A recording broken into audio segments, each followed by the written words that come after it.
The next story in the Bible that we're going to consider is the story of a man named Abraham, also known as Abram.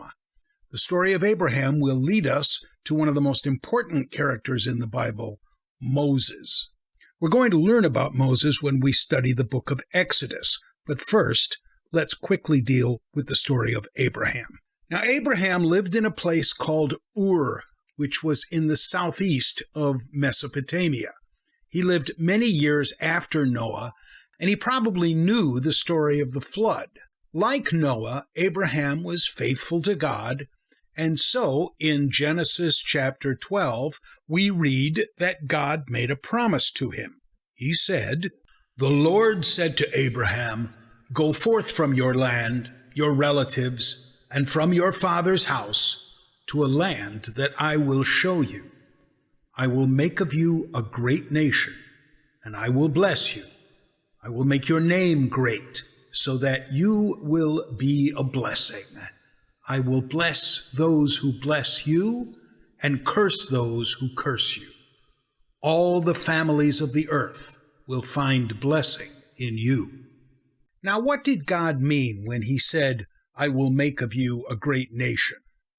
Abraham, his children, and their descendants would eventually form a great nation which still exists today. That nation is called Israel.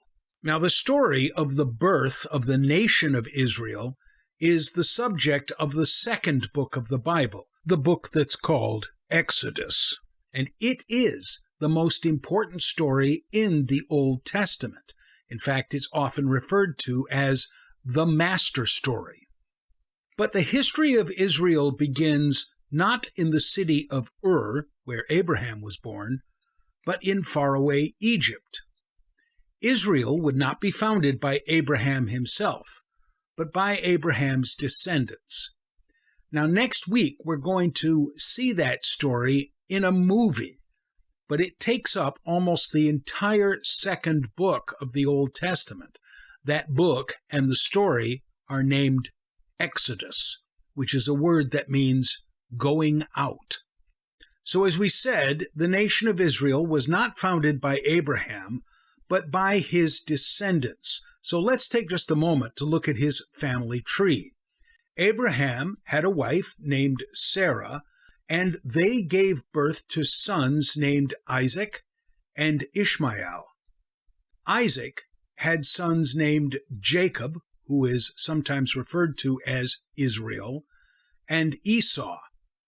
Jacob had 12 sons, who went on to lead the 12 tribes that eventually became the nation of Israel. One of those 12 sons was named Joseph, and Joseph, who was Abraham's great-grandson, went to Egypt.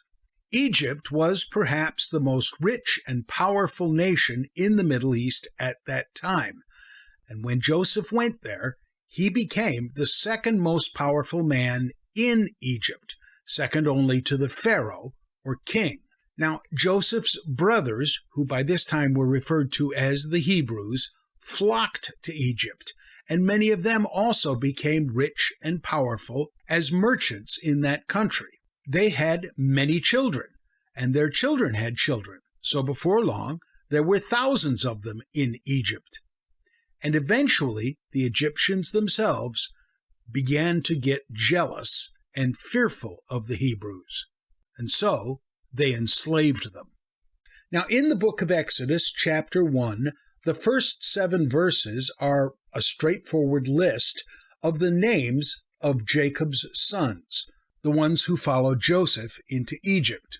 Eventually, Joseph and all of his brothers and that whole generation passed away, but their children and their children's children multiplied and became so very numerous that the land was filled with them. In verses 8 through 10 of chapter 1, the book of Exodus says that a new king who didn't know anything about Joseph rose to power in Egypt. And he said to his people, "See, the Israelite people have multiplied and become even more numerous than we are. Come, let us deal shrewdly with them. We'll stop their increase. Otherwise, the next time there's a war, they may decide to join our enemies, fight against us, and leave the land.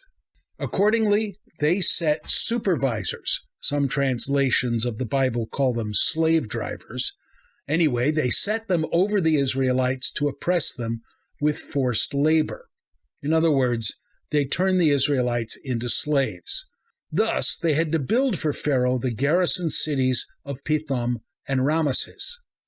Yet the more that they were oppressed, the more they multiplied and spread, so that before long the Egyptians began to hate and loathe the Israelites, and so they reduced them to cruel slavery, making life bitter for them with hard work, with mortar and brick and all kinds of field work, cruelly oppressed in all of their labor.